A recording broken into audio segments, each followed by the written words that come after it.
am Muslim. I am a democratic socialist. And most damning of all, I refuse to apologize for any of this. After wins from far-left Democratic and socialist candidates, there are growing concerns the Democrat Party has taken a major turn that will cause wide divisions and perhaps even big defeat for the party in the midterms. And joining us to discuss is president of RMG Research, pollster and analyst Scott Rasmussen. Scott, thanks so much for joining us this morning. We appreciate it. First of all, your thoughts overall about what happened last night. What does this mean also for the Democratic Party, do you think, moving forward? Well, Jan, good to see you. And what happened last night, obviously, just it was a good night for the Democrats. No matter how else you want to talk about it, they won all the key races. But they are going to be, the races aren't as decisive as you want to think, as some people want them to be. The reality is only about 1 out of 9 New Yorkers voted for Mamdani.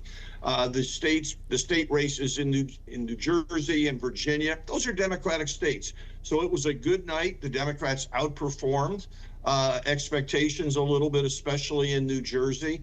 And we also have to remember that these kinds of races, low turnout off-year races, are dominated by groups who typically vote Democratic, especially people with a postgraduate degree.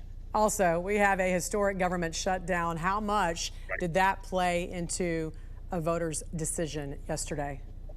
You know, especially in Virginia, it likely had an impact because so many federal workers are affected by it. But also the impact across the nation is growing. When we first polled on this in the earliest days of the shutdown, hardly anybody noticed anything was going on. As of yesterday, 44% of voters nationwide say they have been impacted by the shutdown, at least to some degree. 16%, so 1 out of 6 voters say they've been impacted a lot. We're starting to see the impact in flight delays and other things, and I think those numbers will keep going up. And yes, voters hate shutdowns, and they blame the party in power. Let's take a closer look at some of the numbers in New York City. You talked about Mamdani a little bit. Yeah. A little bit more than 1 million voters actually turned out for him there, but there's 9 million people in New York City. Here's the numbers. He did win 50.4%, so even if you combine Andrew Cuomo and Curtis Sliwa in this particular case here, he still would have won. However, when you look at the percentages here, you know, you're talking about less than 15% of New Yorkers are actually choosing this person to run the city there. What was your thoughts about this race?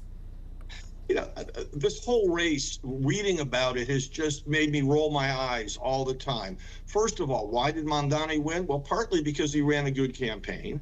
Partly in the general election because Andrew Cuomo was his primary opponent, a deeply flawed and deeply despised candidate. You would have won against Andrew Cuomo. So there's a... Well, thank you. But so, look, there's a divide in the Democratic Party. The divide has been there for a long time. In our polling, we continually poll to understand this divide. You know, on the Republican side, there's the MAGA versus traditional Republicans divide. The MAGA voters clearly are dominant on the Republican side.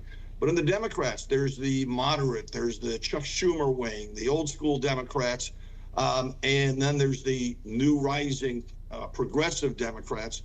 And those two, the party is evenly divided between them. It's a fight that is going to keep playing out for years. So then what do you do if you're a Democrat? Well, if you're a Democrat, what you do is you run somebody like Mamdani in New York City, and you run somebody who is far more moderate if you're trying to win a purple district or a purple state race. And that's where the problem comes in, because the progressive base really believes that the reason they're losing is because their candidates aren't progressive enough. You know, I live in Texas. If you try to run a very progressive candidate in Texas, you're not going to do all that well. It's just not going to work. No, and the question becomes, will this now help Republicans in the midterms because you have such a fractured Democratic Party?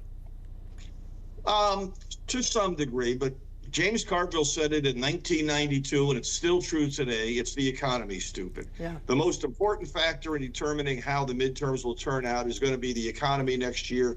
Right now, 31% of voters say their finances are getting better, 31% worse. those aren't great numbers. They're better than they were a year ago. Correct. But what matters is next year. Yeah, and will Mamdani's, what he wants to propose, will his policies have had that effect early enough before the midterms for folks to realize that it's, not working? So that's also the question too, don't you think? I think absolutely. The Republicans will do everything within their power to raise up Mamdani and his voice and present him as the face of the Democratic Party, because in large segments of the country it won't work. But some of what people fear has already happened. There are more banker jobs in Texas than there are in New York these days. Yeah. There has been an exodus from the city for a long time. I expect it will continue and maybe accelerate a little bit. The big headline this morning I'm seeing, Wall Street headed to Texas. Yeah. New York will never be the same. All right, RMG Research President, pollster, and analyst Scott Rasmussen, thanks for joining us. We appreciate it. Thank you.